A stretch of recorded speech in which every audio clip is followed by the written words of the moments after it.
حضور سیدنا غوث پاک سرکار رحمۃ اللہ تعالی علیہ فقہی مسائل میں، اجتہادی مسائل میں امام احمد بن حنبل رحمۃ اللہ علیہ کے پیروکار ہیں، ان کے مقلد ہیں۔ پوری غنیت طالبین میں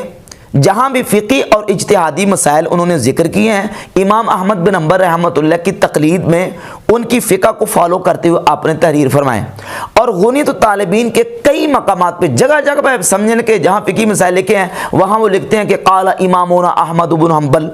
روی عن امامنا احمد بن حنبل، ہمارے امام احمد بن حنبل نے یہ فرمایا، ہمارے امام احمد بن حنبل رحمۃ اللہ سے یہ مروی ہے۔ مثال کے طور پر آپ اس کے چند حوالے میں آپ کے سامنے رکھ دیتا ہوں۔ مثلا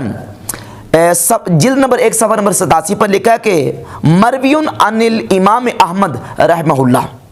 جلد 2 صفحہ 200 پر لکھا ہے عن امامنا احمد رحمہ اللہ، اور اس کے علاوہ جلد نمبر 2 صفحہ نمبر 203 پہ لکھا ہے رویہ یا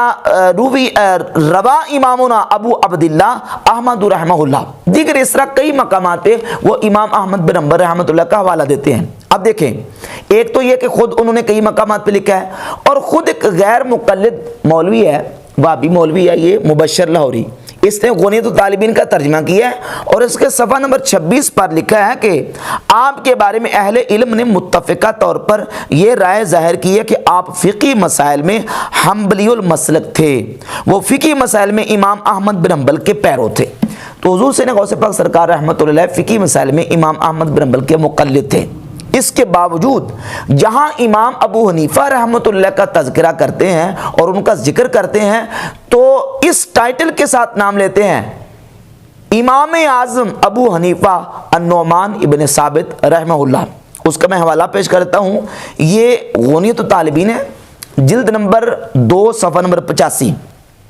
اس میں ایک مسئلے پر گفتگو کرتے ہوئے لکھتے ہیں وَهُوَ مذہب الامام الاعظم ابی حنیفہ النعمان رحمہ اللہ، یہی مذہب ہے امام اعظم ابو حنیفہ نعمان رحمہ اللہ کا۔ تو امام ابو حنیفہ کو کیا ٹائٹل دیتے ہیں؟ امام اعظم۔ اور مرزا ثابت یہ کر رہے ہیں کہ جو شیخ عبد القادر جیلانی ہے وہ تو حنفیوں کو گمراہ فرقہ سمجھتے تھے، امام ابو حنیفہ کو امام اعظم کہہ رہے ہیں۔ اور غنیت طالبین کی جلد نمبر 2 صفحہ نمبر 188 میں لکھتے ہیں وقال الامام ابو حنیفہ رحمہ اللہ، کہ امام ابو حنیفہ رحمہ اللہ نے بے نمازی کے بارے میں یہ کہا ہے کہ لا یقتل، اس کو قتل نہ کیا جائے، ولیکن یحبس، بلکہ اس کو قید میں ڈال دیا جائے، حتی یصلی، حتی کہ وہ نماز پڑھنی شروع کر دے، فیتوب، پس توبہ کر لے، او یموت فی الحبس، یا کہ وہ قید میں ہی مر جائے۔ تو کہتے ہیں وقال الامام ابو حنیفہ رحمہ اللہ، امام ابو حنیفہ رحمہ اللہ نے یہ فرمایا۔ اور اسی کتاب کی جلد نمبر 1 کے صفحہ نمبر 116 پر سیدنا شیخ عبد القادر جیلانی غوث پاک سرکار رحمۃ اللہ تعالی علیہ جہاں امر بالمعروف اور نہی عن المنکر کا ذکر کرتے ہیں تو امر بالمعروف کے حوالے سے گفتگو کرتے ہوئے کہتے ہیں کہ مسائل 2 طرح کے ہیں۔ ایک تو وہ ہیں کہ جو تمام مسلمانوں کے ہاں متفق علیہ ہیں، تو اس میں ہر عام اور خاص بندہ لوگوں کو بھلائی کا حکم دے گا۔ مثلا 5 نمازیں فرض ہیں تو اب نماز کے لیے ہر عام خاص مسلمان لوگوں کو ترغیب دے گا۔ اور کچھ وہ مسائل ہیں کہ جن کو ما لا یعرفہ الا الخواص، جس کو صرف خاص لوگ جانتے ہیں، تو اس میں امر بالمعروف صرف خاص لوگ دیں گے۔ اور ایک فرماتے ہیں اما اذا کان الشیء مما اختلف الفقہاء فیہ وساغ فیہ الاجتہاد، اور ایک وہ معاملہ ہے کہ جس میں فقہاء کا اختلاف ہے اور اس میں اجتہاد کو دخل ہے، کشرب عام النبیذ مقلدا لابی حنیفہ رحمہ اللہ، جس طرح امام ابو حنیفہ رحمہ اللہ کا مقلد ہو کر نبیذ تمر یعنی کھجور کا جو شربت بنایا جاتا ہے اس کو پینا۔ تو کہتے ہیں کہ وتزوج امرأة بلا ولی،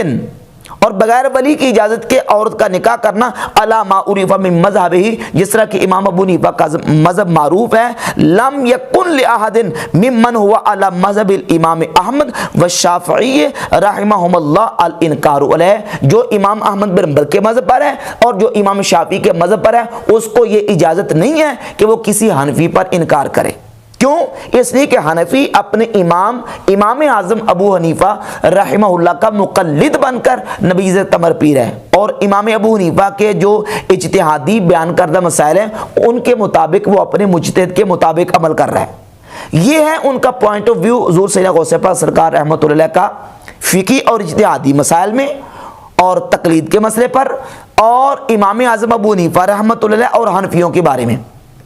اب ایک الحاقی عبارت جو کہ بعض میں معاندین اور متعصبین نے غنیت الطالبین میں ملا دی، اس کو لے کر مرزا ڈڈورا پیٹ رہا ہے۔ انہوں نے جو گمراہ فرقے لکھے ہیں نا دوزخ میں جانے والے، ان میں انہوں نے حنفیوں کو بھی لکھ دیا ہوا ہے کہ شیخ عبد القادر جیلانی نے حنفی فرقے کو گمراہ قرار دیا ہے۔ حالانکہ اب جب بات اپنے آتی ہے تو کڑوا کڑوا جو نا وہ تھو کرتا، میٹھا میٹھا ہپ کر جاتا ہے۔ جہاں دیگر مسائل کی بات آتی ہے تو کہتا جی دارالکتب العلمیہ بیروت جو ہے نا اس کے پاس کاپی رائٹس ہوتے ہیں، تو وہ نسخہ آن کیا جائے گا جس کو دارالکتب العلمیہ نے چھاپا ہے۔ اب یہ غنیت الطالبین کا یہ نسخہ جو ہمارے پاس موجود ہے، یہ دارالکتب العلمیہ نے ابو عبد الرحمن صلاح بن محمد بن عبیدہ اس کی تحقیق کے ساتھ شائع کیا ہے۔ اب اس نسخے میں جب ہم دیکھتے ہیں تو بالکل جو حوالہ غیر مقلدین دیتے ہیں، اور مرزا حوالہ دیتا ہے کہ حنفیوں کو گمراہ فرقہ لکھا گیا ہے، اس کا صفحہ نمبر 186 ہے، جہاں حنفیہ لکھا ہے اس نسخے میں جو دارالکتب العلمیہ نے چھاپا ہے اس میں لکھا ام الغسانیہ فہم اصحاب غسان ابن ابان الکوفی، وہاں حنفیہ کی جگہ پہ غسانیہ لکھا ہے۔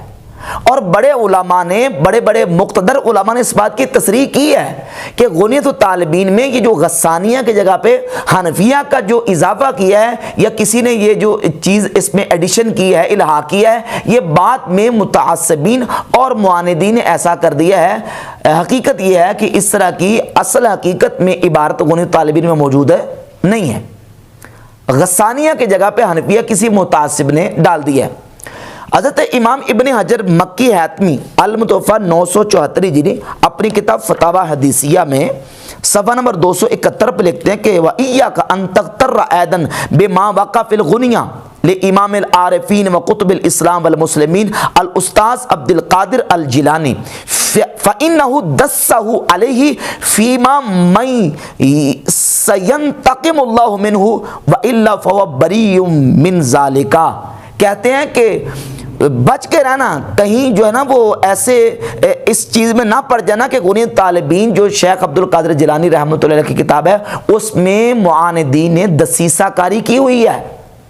اور ان دسیسہ کاریوں میں سے یہ دسیسہ کاری بھی ہے کہ غنیت الطالبین جس میں غسانیہ کا ذکر تھا، معاندین اور حنفیوں کے متعصبین جو ہیں انہوں نے وہاں غسانیہ کی جگہ پہ حنفیہ کا اضافہ کر دیا، اور مرزا اب اس جو محرف نسخہ ہے اس کو لے کے ڈنڈورا پیٹ رہا ہے کہ دیکھیں جی اس میں حنفیہ کو گمراہ فرقہ قرار دیا۔